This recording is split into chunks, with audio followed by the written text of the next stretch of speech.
Hey coin collectors, and welcome to DC Coin World International Coin Channel. And today we're going to take a look at the 1980 United States quarter. We made a video a few years ago about the filled D United States quarter, and we got a lot of response from it. And people are saying, well, that's just bull, and that's not how they come out of the mint. And we just kind of like the idea of it more than anything. I'm not saying that this is some special variety that you ought to collect, but I think you ought to look at them because they are fun. And it's not just a filled D, it's a filled P also. But look at these ones here. This one over here on the right is, that's a nice dent in there, huh? See that way right there? They hit it so hard they actually made a dent in the coin, and that you see that with some frequency, generally not that much. That's an uncirculated mint set from 1980. In 1980, they made what they call the PDS sets. Had all the P's, or all the Phillies, all the Denvers, and a couple of the S Mint coins. I believe the nickel and the penny maybe. They sold it for $9. It's currently worth about $7.50. And I would advise you, if you can find one of the 1980 PDS sets for under $10, I think I'd buy it because they have some great coins. And so that's this one. It's uncirculated, never been circulated. They pull them off the line and they put them in the PDS uncirculated mint set. So that's this one, and then here's one that's kind of in the middle. And then this one, we shouldn't even call it the fill D, we should call it the smudge D. It just got flattened. Now some of this is from being in coins, some of this is other things happened to it, but I thought we'd look through them and just kind of go through all the stuff about them. All right, so at the top it says Liberty. Underneath George Washington's chin it says In God We Trust. Right here it says 1980, and if you have any definition at all, you can see that there's a J and an F down here. Unfortunately, this coin doesn't have any definition at all, so there is no JF, and that's probably the same thing that happened to the JF, which is at the bottom of Washington's neck, got flattened at the same time the D did. We can probably find that in one of these other coins, though. Let's see if we can find it in this one. This almost looks like it's a JW even. That's a JF for John Flanagan, who in 1932 engraved this coin. Now this coin was made starting in 1932, and then they changed it just this year in 2022 to a different front. And I like it. I'm getting used to it. This is the 2022 P, and we can see that it is Laura Fraser, LGF, down here, did it. This coin, we've talked about this before, this design was actually made in 1932 as an option. They had to choose between one of these two designs, I believe, for the coin, and they chose this one. They brought this one back in 2022 for the Maya Angelou coin, and then the rest of the women in America. I'm not sure what the actual title is, quarters, and there's some really nice ones out there. And I believe that they have the Cherokee Chief is the latest one to come out. I think her name was Wilma Mankiller, and I'm looking for that coin. I haven't got it yet. Anyway, so this is the 1980. This is the uncirculated mint one, and we should be able to see everything on this one, right? So let's pop it up a little bit. We see a J and an F there, reasonably good. And that kind of tells us why the J and the F isn't good on the other one, because these coins were maybe smudged all the way through.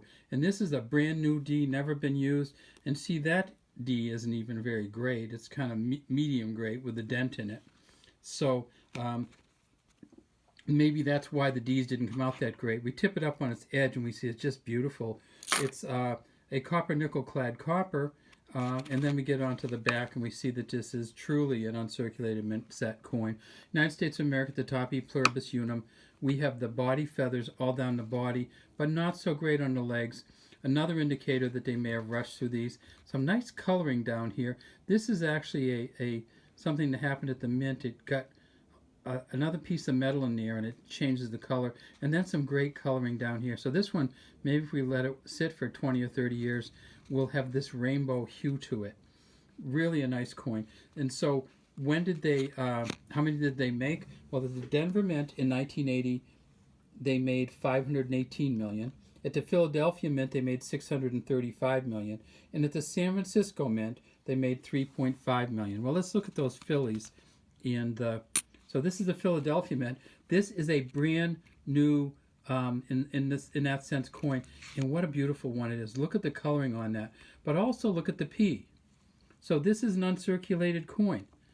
If you don't believe that it could have happened at the mint, tell me how that P got to be so smudged when this never was in circulation. It wasn't from getting banged or anything.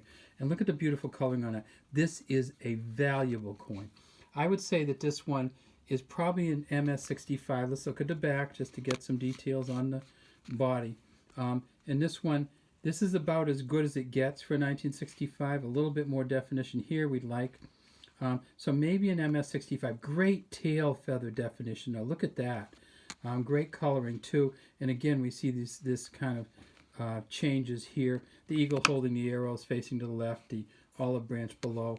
United States of America at the top. This coin here might be worth $10 to $15 just because of the quality that it is.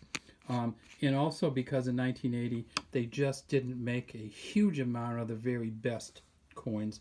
They were kind of running through them. In 635, almost 636 million, kind of tells you why. I said it was also an S.